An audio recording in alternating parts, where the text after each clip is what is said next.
Hello students, आपण simple stresses and strains हे strength of materials मधलं युनिट पाहतोय. त्यामध्ये बेसिक कन्सेप्ट्स आपण मागच्या लेक्चरला पाहिल्या. लोड म्हणजे काय, फोर्स म्हणजे काय, नंतर different types of bodies, that is rigid body, elastic body, plastic body, resistance means what, या सगळ्या बेसिक कन्सेप्ट आपण पहिल्या लेक्चरमध्ये कव्हर केल्या. आता मेन पॉईंटकडे आपण येऊया. Concept of stress. What is stress? Stress is what? Stress आपल्याला बघायचा आहे.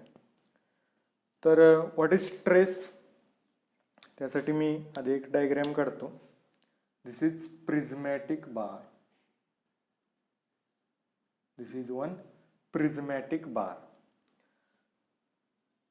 आता या बारला मी एक्सटर्नल लोड अप्लाय केला, pull type load P.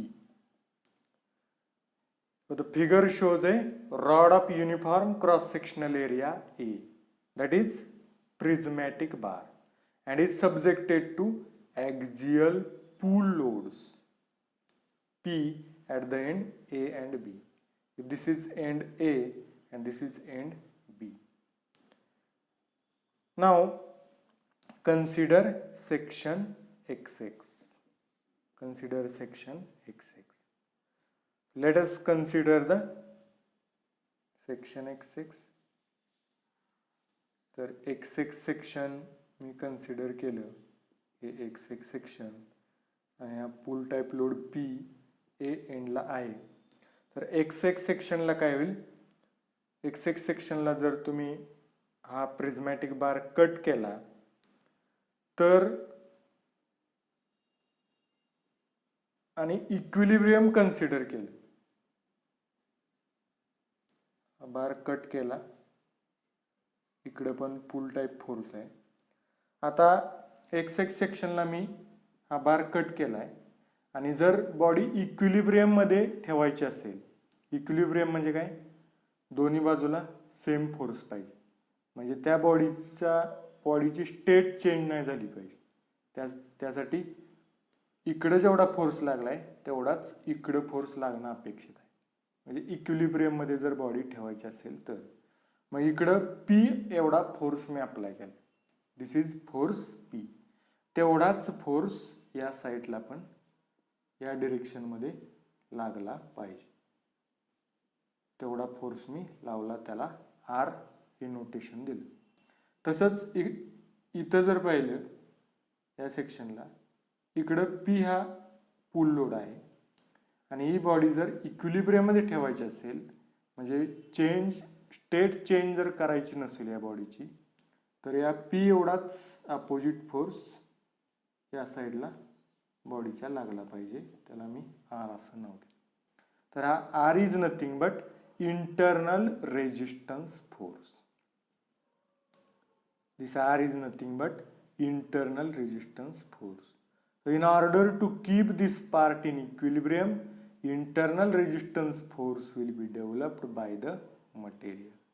So that internal resistance force per unit cross-sectional area is called as stress.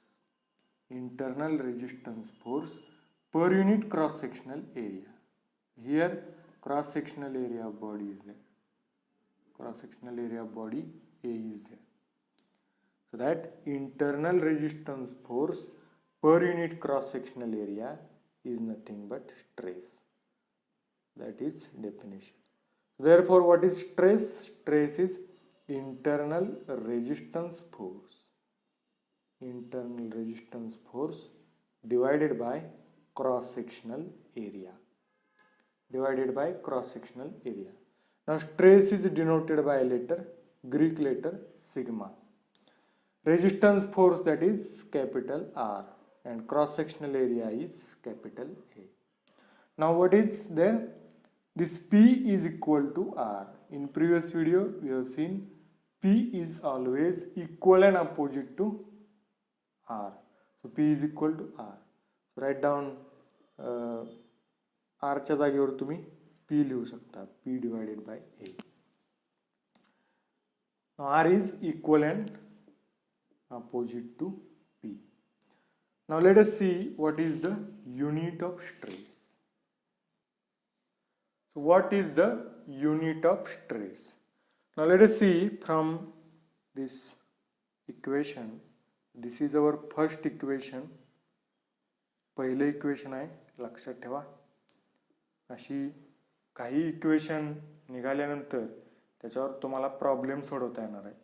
हे पहिले इक्वेशन आहे सिग्मा स्ट्रेसचं equation. Sigma is equal to P divided by A. P is nothing but internal resistance force that is R. P is applied load that is equal to R. पण स्ट्रेसची definition सांगत असताना तुम्ही कधीच force per unit area असं कधीच सांगायचं नाही. स्ट्रेसची डेफिनेशन सांगताना नेहमी काय सांगायची, internal resistance force per unit area. Because stress is internal resistance force per unit cross sectional area. It is not external force per unit area. This P is external force. पण हे R is equal to P आहे म्हणून R च्या जागेवर पुढे P घेतले.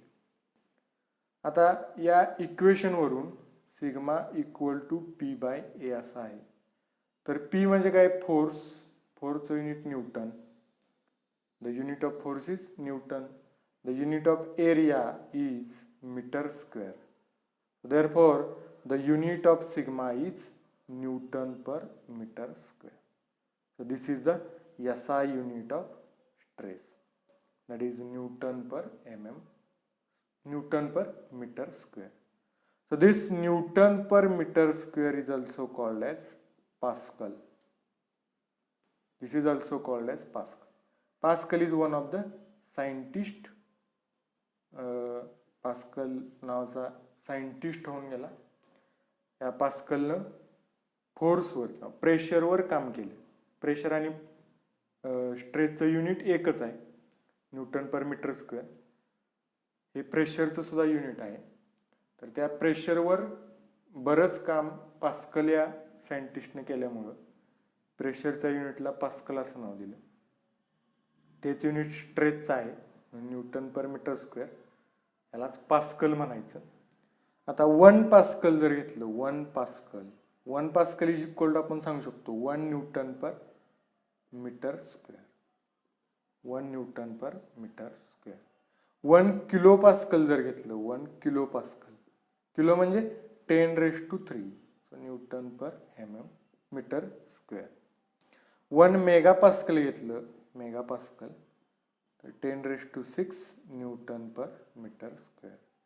तसंच 1 giga pascal जर घेतलं तर 10⁹ न्यूटन पर मीटर स्क्वेअर.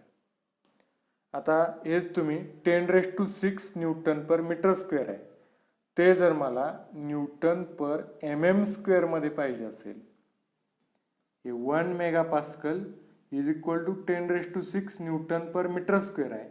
पण मला ते पाहिजे 1 म्हणजे न्यूटन पर स्क्वेअर मध्ये जर पाहिजे असेल तर काय करायला लागेल. आता त्याआधी आपल्याला माहिती आहे 1 मीटर म्हणजे किती असतं, 1000 mm. 1000 mm हे लक्षात ठेवा. म्हणजेच 100 सेंटीमीटर.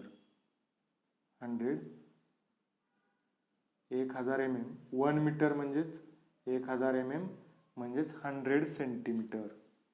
आता हे कन्व्हर्जन कसं करायचं 1 मेगा पास्कलचं न्यूटन पर स्क्वेअर.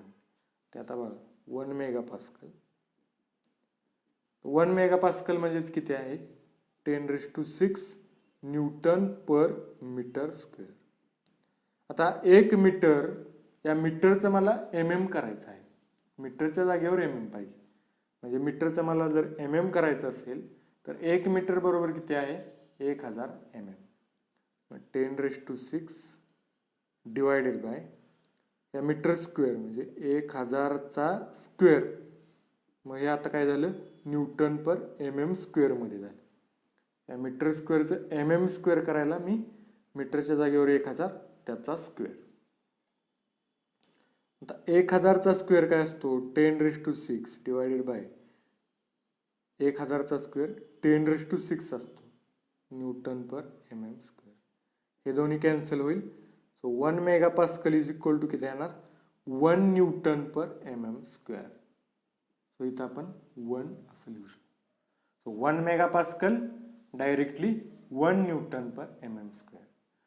म्हणजे आता 60 मेगापास्कल असेल 60 मेगापास्कल तर आपण 60 Newton per M M square सरळ लिहू शकतो. या रूलनुसार 1 मेगापास्कल म्हणजे 1 newton per M M square. मग आपण डायरेक्ट 60 मेगापास्कल असेल तर 60 Newton per M M square असं लिहू शकतो. प्रॉब्लेममध्ये बऱ्याच ठिकाणी ही सिच्युएशन तुम्हाला येणार आहे. त्यासाठी मी युनिट कन्व्हर्जन करून तुम्हाला दाखव. असं कोणत्याही युनिटमध्ये तुम्हाला खेळता आलं पाहिजे. युनिट कन्व्हर्जन्स, युनिट्स, फॉर्म्युले हे मॅथमॅटिक्स पूर्ण ज्याचं क्लिअर आहे, हे मॅथमॅटिक्स हे ज्याचं पूर्ण क्लिअर आहे तो कोणत्याही कॉम्पिटिटिव्ह एक्झामला सामोरा जाऊ शकतो. कसल्याही प्रकारचे प्रॉब्लेम, कोणत्याही प्रकारचे एक्झाम्पल्स तो सॉल्व करू शकतो. तर त्यासाठी हे युनिट कन्व्हर्जन्स, मॅथमॅटिक्स तुमचं परफेक्ट पाहिजे. So thank you very much.